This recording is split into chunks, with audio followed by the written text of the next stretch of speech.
ஆந்திர சுற்றுலாத்துறை அமைச்சரும் நடிகையுமான ரோஜா அவர்கள் தனது குடும்பத்தாருடன் திருமுக்கோடால் கிராமத்தில் உள்ள தனது குலதெய்வமான ஸ்ரீ செல்லியம்மன் கோவில் மகா கும்பாபிஷேகத்தில் தனது மகன் மருமகளுடன் பங்கேற்று தரிசனம். காஞ்சிபுரம் அருகே திருமுக்கோடால் கிராமத்தில் அக்கிராம மக்களின் தேவதையாக இருந்து வருவது செல்லியம்மன். இக்கோவிலில் மகா கும்பாபிஷேகம் நடைபெற இருப்பதை முன்னிட்டு யாகசாலை பூஜைகள் கணேஷ் குருக்கள் தலைமையில் இம்மாதம் 18ஆம் தேதி சனிக்கிழமை தொடங்கின. ஞாயிற்றுக்கிழமையான இன்று மகா பூர்ணாகுதி தீபாராதனைகள் முடிந்து யாகசாலையிலிருந்து புனித நீர் குடங்கள் கோபுரங்களுக்கு எடுத்து செல்லப்பட்டு மகா கும்பாபிஷேகம் நடைபெற்றது. கும்பாபிஷேகத்தை அடுத்து சிறப்பு அபிஷேகமும் தீபாராதனைகளும் நடைபெற்றன. இக்கோவிலில் கடந்த 2001, 2009 ஆகிய ஆண்டுகளில் கும்பாபிஷேகங்கள் நடைபெற்றுள்ளன.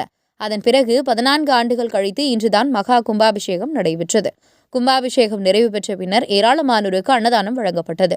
கும்பாபிஷேக ஏற்பாடுகளை திருக்கோவில் குலதெய்வ குடும்பத்தினர் மற்றும் திருமுக்கூடல் கிராம பொதுமக்கள் செய்திருந்தனர். கும்பாபிஷேக விழாவில் ஆந்திர மாநில சுற்றுலாத்துறை அமைச்சரும் நடிகையுமான ரோஜா, மாவட்ட கழக செயலாளரும் முன்னாள் அமைச்சருமான சோமசுந்தரம், கழக அமைப்பு செயலாளர் வாலாஜாபாத் கணேசன் ஆகியோர் உட்பட கிராம பொதுமக்களும் திரளாக கலந்து கொண்டு சாமி தரிசனம் செய்தனர்.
ஊர் தலைவர்கள் எல்லாரும்